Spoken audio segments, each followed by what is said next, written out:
Bonjour, vous allez visionner donc une vidéo qui appartient à un article et qui lui-même appartient à un ensemble, je dirais, d'articles qui ont été regroupés sous forme de cours dans le blog 3-4-5D, le rassemblement. Donc vous savez que la démarche sur la voie de l'éveil demande d'aller fouiner un tout petit peu partout et nous sommes souvent perdus par rapport à tout cela devant cette masse énorme d'informations. Donc à ce titre, sur ce blog, vous aurez la possibilité de pouvoir, je dirais, aller à votre rythme en regardant par exemple quels sont les préalables au cours, le cours lui-même divisé en 12 chapitres, ainsi qu'avec les suppléments. Donc pour les autres parties, vous aurez l'occasion de découvrir quand vous y viendrez. Donc n'hésitez pas, quand vous aurez visualisé cette vidéo, d'aller visiter le lien de l'article lui-même et ensuite, ce sera à vous de faire votre propre chemin selon votre cœur. Merci, au revoir.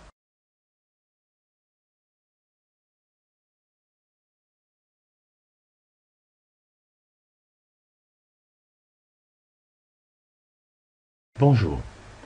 Bien, maintenant je vais vous parler des différentes définitions de Dieu, car en effet, selon notre degré d'avancement sur le chemin, on va dire, de notre éveil intérieur, il nous faut partir de conceptions que l'on nous a inculquées depuis notre jeunesse, on va dire, depuis notre naissance, et qui malheureusement sont relativement étriquées.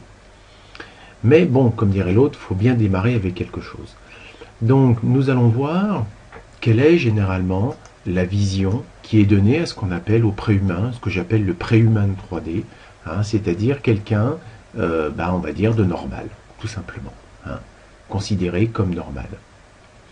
Donc ce préhumain de 3D voit le monde d'une manière relativement simple, c'est-à-dire que, on le sait, il est composé, on va dire, de 7 chakras que vous connaissez maintenant et que j'ai représenté sous cette forme, qui sont organisés selon un schéma classique où vous allez retrouver, par exemple ici, les différents chakras, forcément, avec le moteur de la Terre, le moteur de l'humain, le moteur du ciel, ainsi que le 7e chakra.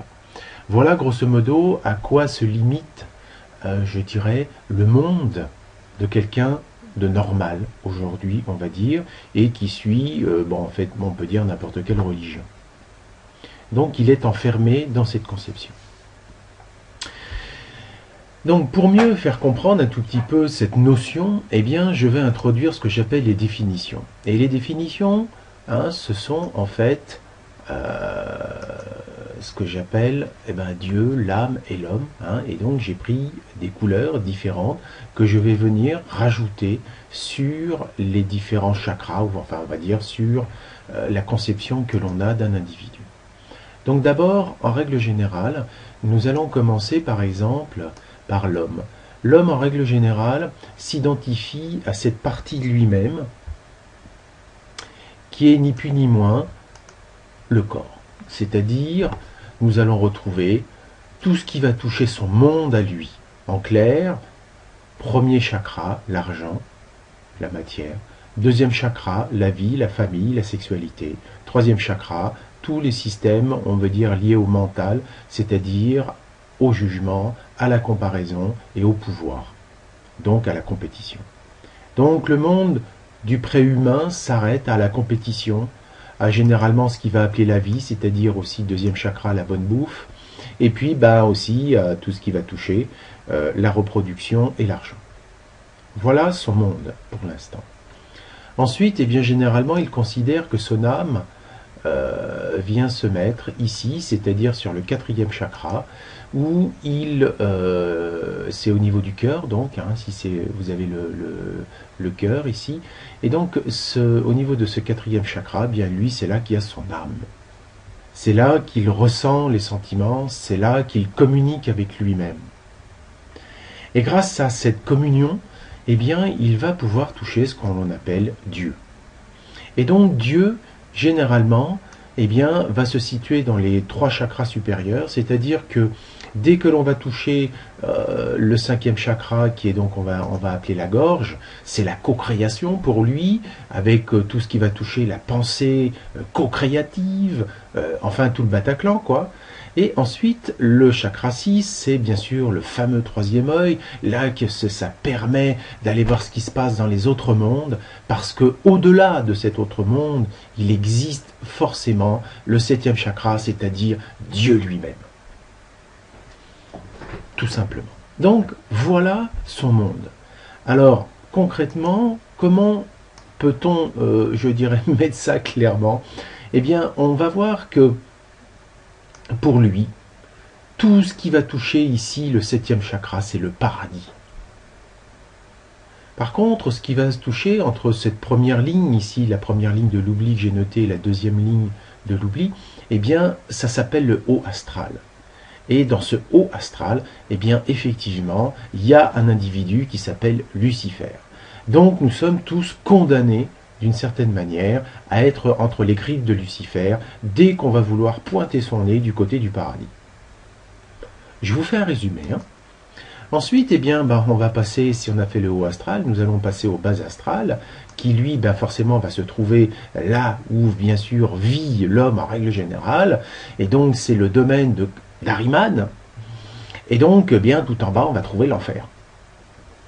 En clair, le préhumain 3D oscille entre l'enfer et le paradis, tout en sachant qu'il a deux individus qui lui courent aux fesses, que ce soit d'un côté Ahriman ou de l'autre côté Lucifer. Voilà globalement, entre guillemets, le monde d'un préhumain de 3D. Ok, très bien, nous avons été tous dans la majorité, nés avec cette conception, quelle que soit grosso modo notre religion d'origine, et voilà à quoi s'arrêtait notre monde. Ensuite est apparue, on peut dire, une autre race, les illuminés, c'est-à-dire ceux qui ont osé aller franchir, on peut dire, ce premier voile de l'oubli, c'est-à-dire de dire, et si je remettais un tout petit peu aux commandes, on va dire, eh bien, mon cœur, et non plus ma tête. Et donc, c'est l'illuminé de 4D se représente globalement comme ceci. Et là, on voit que c'est la deuxième poupée russe, si vous avez bien sûr suivi mes exemples concernant les poupées russes. Et là, eh bien, on passe dans un système à 12 chakras, où effectivement, la distribution, on peut dire, de sa conception de Dieu, de ce qu'il est et de l'âme, va être un petit peu développée, on va même dire élargie. Alors bien sûr, on partira toujours avec la notion de base, qu'on va dire, de l'homme, puisqu'on est là, on est en 3D, il faut bien payer son loyer, il faut bien faire ceci, il faut bien faire cela, il faut bien gérer les gosses, etc. etc. Le souci de l'âme restera toujours à peu près identique, c'est-à-dire que globalement, son âme sera toujours située dans son cœur, et là, de ce côté-là, il n'y a pas de problème, on ne lui en voudra pas. Donc là, tout va bien, simplement, il a élargi, entre guillemets, on peut dire sa notion de Dieu à tout ce qu'il y a au-dessus, mais ça ne s'arrête pas au 7e chakra, ça va jusqu'au 12e. C'est-à-dire que là, il a intégré dans sa conception, eh bien, on peut dire 5 chakras supplémentaires, et il comprend que ce domaine s'appelle le soi supérieur. Et ceci, c'est le soi inférieur. Donc ici, si je mets la définition là, voilà, c'est-à-dire que là, rappelez-vous, attendez, hop, petit problème, voilà, bon, attendez, je vais le mettre au premier plan, ok. Donc ici, eh bien, le soi supérieur, lui, va être pris en compte dans sa démarche. Il va être pris en compte et il sait que ça, c'est son double, que c'est l'autre partie de lui-même qui est de l'autre côté du voile, hein, du deuxième voile de l'oubli, et qu'il va falloir faire avec. Donc, il comprend que c'est cette partie-là qui commande à celle-ci. Donc bien sûr, on le verra un petit peu plus en avant, que cette partie-là a 3 manières de communiquer avec vous, et je les ai représentées en rouge ici, hein, pour qu'on comprenne un tout petit peu mieux. Eh bien, votre soi supérieur va communiquer via votre intuition, c'est-à-dire le moteur du ciel. Il communiquera par votre cœur, hein, c'est-à-dire la petite voix, en règle générale. Et il communiquera aussi par votre corps, le moteur de la terre, c'est-à-dire par les ressentis. Donc, un illuminé de 4D, c'est quelqu'un qui a élargi sa notion de Dieu à l'autre partie de lui-même que l'on appelle le soi supérieur. Et il comprend que ce soi supérieur, c'est vraiment la petite voix, le ressenti, l'intuition qu'il doit suivre afin d'avoir, on peut dire, moins d'emmerde et surtout de s'en sentir nettement moins isolé du monde. Il sait qu'il n'est plus seul, il sait qu'il est accompagné et qu'il peut faire quelque chose. Donc pour lui, c'est quand même nettement moins brumeux que juste un banal 7e chakra quelconque, qu'on ne sait pas d'où ça sort, et que on se dit il est là, c'est Dieu, c'est tout ce qu'on veut, mais bon, j'ai un peu de mal quand même pour le contacter. Ensuite, donc ça veut dire que le premier voile de l'oubli, je ne l'ai pas représenté ici, eh bien, commence à s'affaiblir pour qu'il prenne conscience de cela. C'est-à-dire que son moteur de l'humain ici commence à tourner, à essayer de démarrer ou à tourner de temps en temps, même si ça cale, mais ça redémarre. Il y a quelque chose de sympa à ce niveau-là.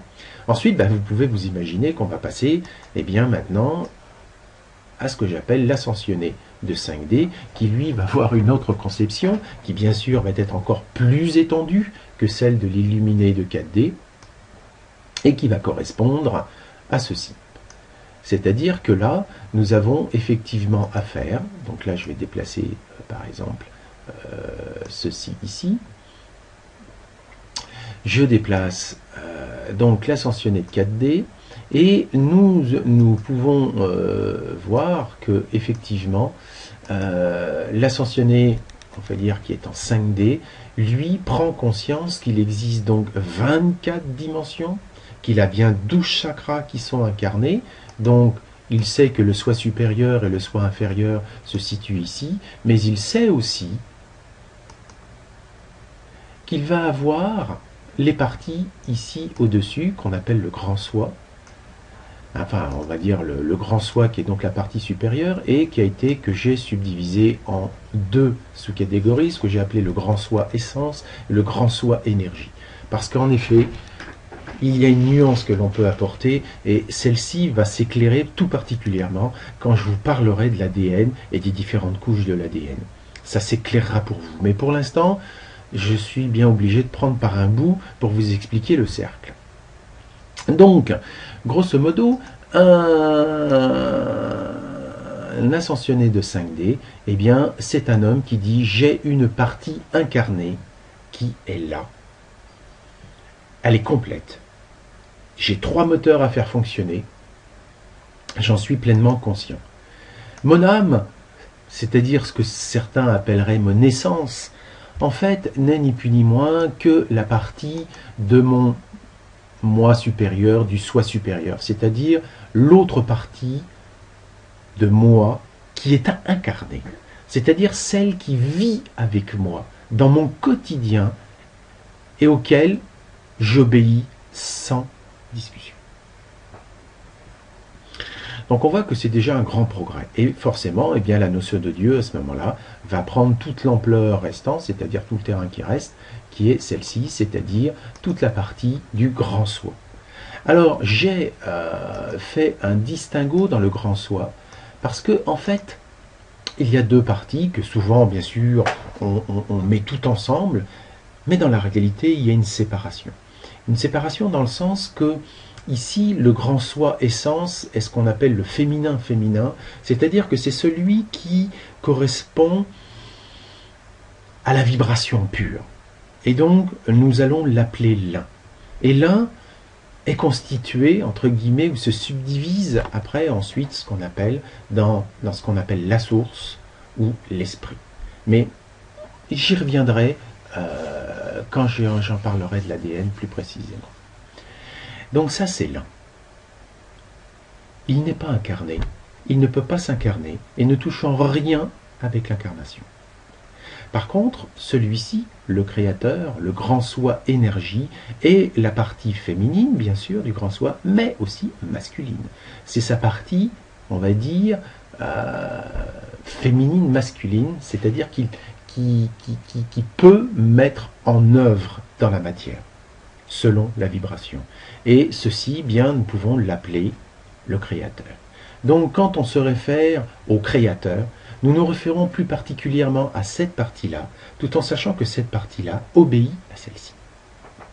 Voilà, c'était un petit détail supplémentaire que je voulais vous donner afin que vous puissiez comprendre que ces différentes définitions de Dieu sont en fait perturbatrices, parce que selon les canalisations que nous recevons, eh bien, la difficulté, c'est que quand elles sont d'origine anglophone, eh bien, vous pouvez imaginer que selon, on va dire, la qualité de la canalisation, eh bien, on ne sait pas si c'est un préhumain qui est en train de causer, si c'est un illuminé ou un ascensionné, dans le sens réception. Donc, il est clair que si vous êtes à ce niveau-là et que vous lisez une canalisation qui cause comme ça, vous allez vous mélanger les crayons un max. Vous allez me dire, c'est normal, mais c'est ainsi.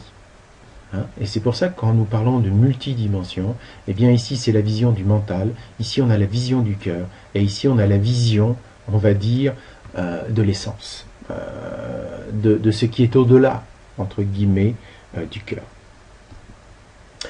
Voilà, j'espère que vous avez mieux compris, et si vous avez des questions, n'hésitez pas à les laisser soit dans les commentaires, ou soit à m'écrire directement à l'adresse indiquée. Merci, au revoir.